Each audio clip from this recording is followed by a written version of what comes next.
Radhe Radhe friends, आप सभी को बरुथनी एकादशी की हार्दिक बधाई।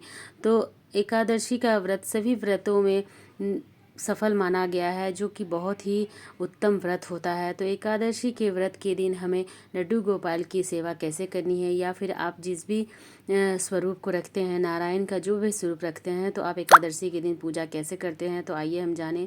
तो ये पूजा हम हमारे घर के मंदिर में ही करेंगे। यदि आप लड्डू गोपाल की सेवा करते हैं तो लड्डू गोपाल को सुबह स्नान कराइए। दूध पिलाने के बाद हम उन्हें स्नान करा देंगे। देखिए, अगर आप बैसाख के महीने की एकादशी की पूजा करते हैं तो इसमें लड्डू गोपाल को चंदन से स्नान कराया जाता है, या फिर आप हल्दी से स्नान कराइए, क्योंकि यह शीतलता प्रदान करती है। तो बैसाख के महीने में जब भी हम एकादशी की व्रत करते हैं, या फिर ऐसे भी प्रतिदिन भी लड्डू गोपाल को आप चाहें तो हल्दी और चंदन से ही स्नान कराइए, क्योंकि हल्दी शीतलता प्रदान करने वाला होता है, चंदन से भी शीतल मिलती है। तो हम लड्डू गोपाल को यहाँ हल्दी से स्नान करा के उनका अंग पोषण करके उनका सुंदर सा श्रृंगार करेंगे, जैसे हम प्रतिदिन करते हैं। तो जो भी आप श्रृंगार उनका प्रतिदिन करते हैं उसी तरह से कर सकते हैं, या फिर कुछ अलग से भी विशेष कर सकते हैं। तो इस तरह से हमने उनका सुंदर सा श्रृंगार किया है। उन्हें हम बाँसुरी दे देंगे। तो जो बाँसुरी आप उन्हें प्रतिदिन देते हैं वो भी दे सकते हैं, या फिर अलग से। वैसे तो उनकी बड़ी सी बाँसुरी उनके पीछे रखी रहती है। आप जैसे श्रृंगार करते हैं वैसे ही श्रृंगार कर लीजिए। उसके बाद हम तिलक लगा लेंगे। तो श्रृंगार करने के बाद हमें सबसे पहले तिलक लगाना होता है। इत्र लगाते हैं और तिलक लगाते हैं। इस तरह से हमें एकादशी की पूजा करनी है। तो जब आप श्रृंगार कर लें तो सबसे पहले तिलक लगाएं और नारायण को तुलसी समर्पित करें। तो तुलसी की मंजरी हो तो समर्पित कीजिए, नहीं तो आप तुलसी पत्ते भी समर्पित कर सकते हैं, लेकिन आप एकादशी के एक दिन पहले ही तोड़ के रख लीजिए। एकादशी के दिन तुलसी नहीं तोड़नी चाहिए। फिर हम दीपक जला लेंगे। जल में रख दीजिए। तुलसी कभी भी बासी नहीं होती है और मुरझाएगी भी नहीं। फिर हम दीपक प्रज्वलित कर लेंगे। तो दीपक हमारी पूजा का साक्षी होता है, तो सबसे पहले हम दीपक प्रज्वलित करेंगे। तो आप तिल के तेल का दीपक जलाइए, फिर शुद्ध देसी घी का जलाइए, जैसी आपकी इच्छा हो आप ले लीजिए।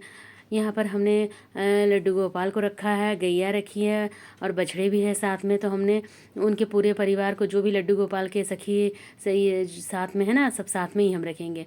फिर हम तिल समर्पित करेंगे। तो एकादशी के दिन ना चावल नहीं लगाने चाहिए पूजा में, तो तिल का उपयोग करना चाहिए। तिल समर्पित करेंगे। दिए में भी हम थोड़ा सा तिल डाल देंगे, ताकि दिया जितना तिल चटकेगा हमारे कष्ट उतने ही दूर होंगे। उसके बाद हम फूल समर्पित करेंगे। तो पीले रंग का फूल मिले तो बहुत ही अच्छा है, नहीं तो आप कोई भी फूल ले सकते हैं। यहाँ पर हम नारायण को फूल समर्पित करेंगे।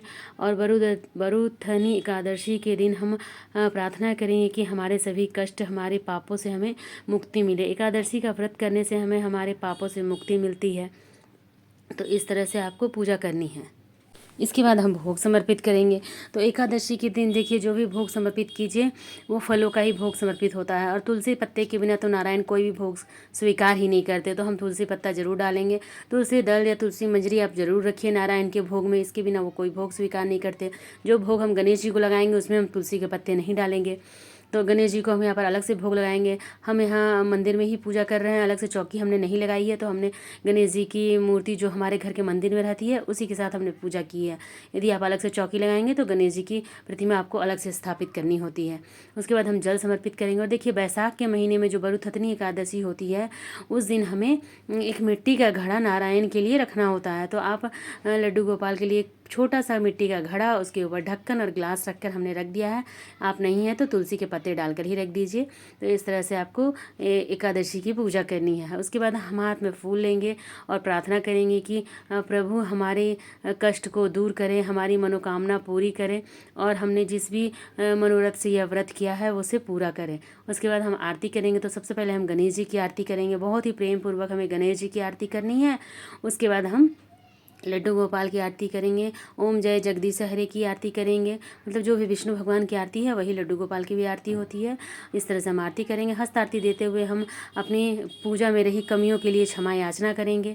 और जो भी हमने पूजा में कमी रही है, या फिर हमसे कोई त्रुटि हो गई है, कोई गलती हो गई, उसके लिए हम क्षमा मांगेंगे। तो इस तरह से हमें बरुथनी एकादशी की पूजा करनी है। एकादशी का व्रत बहुत ही नियम पूर्वक होता है। इसके बाद आप पूजा कर लें, फल प्रसाद वगैरह आप खा लें, उसके बाद ही आप चाय पानी वगैरह पी सकते हैं, क्योंकि एकादशी का व्रत निर्जला नहीं होता है ये एकादशी। बाकी निर्जला एकादशी तो आती है जेठ की, वो होती है। इसके बाद आप चाय पानी पी सकते हैं। हमारे यहाँ तो चाय पानी शरबत वगैरह पिया जाता है और एक वक्त का भोजन किया जाता है। एकादशी के दिन चावल का भोजन नहीं करना चाहिए, अन्न का भोजन ही नहीं करना चाहिए। और पारण के दिन आपको चावल का भोग लगाना है, लड्डू गोपाल को भी, और स्वयं भी चावल से भोग लगाना है। यदि आप चावल नहीं पका सकते हैं तो कच्चे चावल का भोग लगा दीजिए। तो इस तरह से आपको एकादशी के संपूर्ण नियम और जानकारी मैंने बताई है।